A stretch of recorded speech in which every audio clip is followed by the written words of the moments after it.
May I request everyone to please stand and be ready for our prayer. Our Father, who art in heaven, hallowed be thy name, thy kingdom come, thy will be done on earth as it is in heaven. Give us this day our daily bread, and forgive us our sin, as we forgive those who sin against us. Do not bring us into test, but deliver us from evil. Amen. So, hello and good morning, class. Good morning, teacher. So, before you take your seat, please pick up some pieces of paper, and after that, you may now take your seat. Thank you, teacher. So, is there any absent today, class? None, teacher. So, we have a classroom rules. First, listen when someone is speaking. So, when your classmate is speaking or reciting their answer, or your teacher is doing his or her discussion, you need to listen. So, the second one is raise your hand to speak. So, if you want to speak or if you want to answer, please raise your hand. And the third one is always be kind and respectful.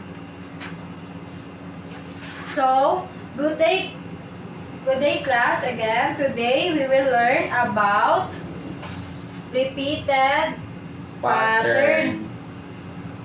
So, patterns are everywhere around us. So, have you seen pattern before, class? Yes, teacher. Where? From a clothes, tiles, and decorations. Very good. So, today we will learn how to identify repeated patterns, Extend a pattern, and create your own pattern. So, what is a pattern? A pattern is something that repeats in same order. For example, in the first picture is star, circle, star, circle, star, circle. So, what shape comes after the circle? Star. Very good. So, for the next is, we have three types of patterns.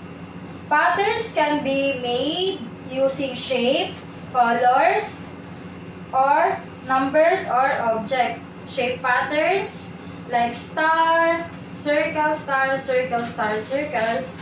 For color pattern is red, white, red, white, red, white. And for number patterns, we have 1, 2, 1, 2, 1, 2. So for the next slide, here's another example.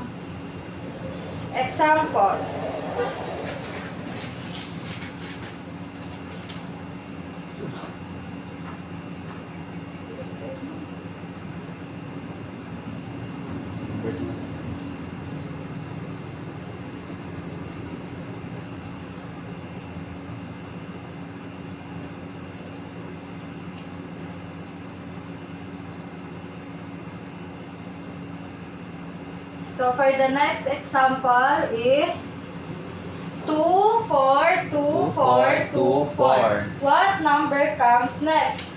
2, teacher. So the number repeat in the same order. And next is, so let's practice. You need to continue the pattern. So we have here a triangle, triangle, box, triangle, triangle, box, triangle, triangle, and box. So what comes next? Square.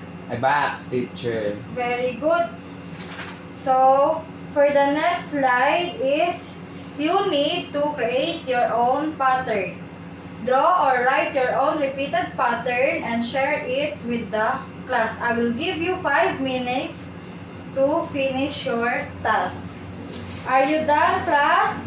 Yes, teacher. Very good. So, let us have a quick review.